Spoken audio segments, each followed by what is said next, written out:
इसलिए मैंने 125 करोड़ का मुकदमा भी किया और क्रिमिनल केस भी प्रशांत किशोर पे किया है और मैं निश्चित तौर पर उनको जेल भिजवा के रहूंगा कि आज तक पीके ने दलाली के अलावा क्या किया है। बीजेपी सांसद डॉक्टर संजय जायसवाल और जनसुराज के सूत्रधार प्रशांत किशोर के बीच जुबानी हमला थमने का नाम नहीं ले रहा है।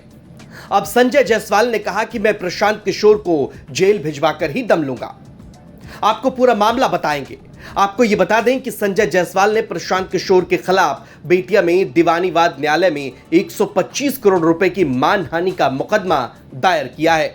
यह मुकदमा प्रशांत किशोर द्वारा लगाए गए पेट्रोल चोरी और अपमानजनक टिप्पणियों को लेकर जवाब में दायर किया गया है। करोड़ रुपए की मानहानि का केस किया गया प्रशांत किशोर पर। देखिए, जो लोग झूठा इल्ज़ाम लगाते हैं, एक तरफ वकालतनामा में खुद माफ़ी मांगते हैं कि नहीं ये आपसे इसको कोई मतलब नहीं है, और दूसरे तरफ झूठा इल्ज़ाम भी लगाते हैं। इसलिए मैंने 125 करोड़ का मुकदमा भी किया और क्रिमिनल केस भी प्रशांत किशोर पे किया है और मैं निश्चित तौर पर उनको जेल भिजवा के रहूंगा। भारती पर भी साइबर को लेकर केस किया गया है। नहीं, वो अगर अफवाह कोई भी व्यक्ति फैलाएगा, अगर गलत न्यूज़ कोई भी छापेगा, जाके पहले वो अपने पूज्य एडॉप्टेड पिताजी से पूछते हैं प्रशांत किशोर से कि उन्होंने क्यों मुझको लिखित वकालतनामा में दिया कि आपका इससे कोई संबंध नहीं है, और तब वह बोलते बेचारे आईएफएस अफसर हैं, हवा पानी दे करके एक जो दलाल जिसको हम कहते हैं प्रॉपर, कि आज तक पीके ने दलाली के अलावा क्या किया है। किसी का भी, वो भाजपा की दलाली हो, तृणमूल की दलाली हो,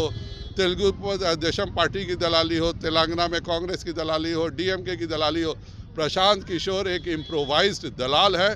सभी पार्टियों में दलाली करके, जैसे ज़मीन के दलाल लोग सोचते हैं कि दलाली करने के बाद महज 5% कमीशन मिलता है, ज़मीन अगर हम अपने नाम पे खरीद लेंगे तो हम इससे 10 गुना ज़्यादा कमाएंगे। वैसे ही प्रशांत किशोर सत्ता की दलाली करते करते थक गया और अब वो सोच रहा है कि 5% दलाली से क्या फ़ायदा है, हम पूरा माल कमाएं। प्रशांत किशोर ने दरअसल बीजेपी सांसद पर गंभीर आरोप लगाया था। बीजेपी सांसद पर न केवल पेट्रोल चोरी का आरोप प्रशांत किशोर ने लगाया था, बल्कि उन्हें टुटपुंजिया नेता तक कह दिया था। इसके अलावा प्रशांत किशोर ने यह भी दावा किया था कि सांसद संजय जायसवाल ने पेट्रोल पंप के व्यावसायिक लाभ के लिए बेतिया के छावनी फ्लाईओवर का अलाइनमेंट बदलवा दिया। इन आरोपों के बीच दोनों नेताओं के बीच तकरार और बढ़ गया और संजय जायसवाल ने लगातार पलटवार जारी रखा। आपको यह बता दें कि संजय जायसवाल द्वारा मानहानि का मुकदमा बेतिया व्यवहार न्यायालय में 4 अक्टूबर को ही दायर किया गया। इसके अलावा संजय जायसवाल ने लिखा, कुछ लोगों के लिए राजनीति सेवा का नहीं, केवल कुचक रचने का केंद्र है। मेरे ऊपर एक आरोप मेरे रिश्तेदार के पेट्रोल पंप को लेकर लगाया गया। 3 बार पत्र लिख चुका हूं कि डीजल में क्या क्या घोटाला हुआ, वह सभी सबूत नगर निगम की बैठक में रखें और इसकी जांच स्वयं बेतिया मेयर, जनसुराज के विधान पार्षद अशफाक अहमद और एक ऑफिसर मिलकर करें।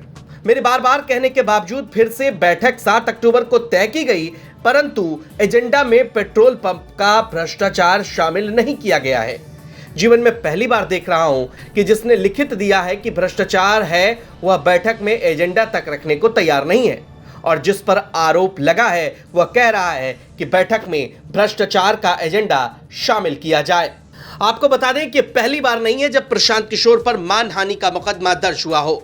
इससे पहले जेडीयू के वरिष्ठ नेता और बिहार सरकार में मंत्री अशोक चौधरी ने भी पीके के खिलाफ 100 करोड़ रुपए के मानहानि का मुकदमा दायर किया था।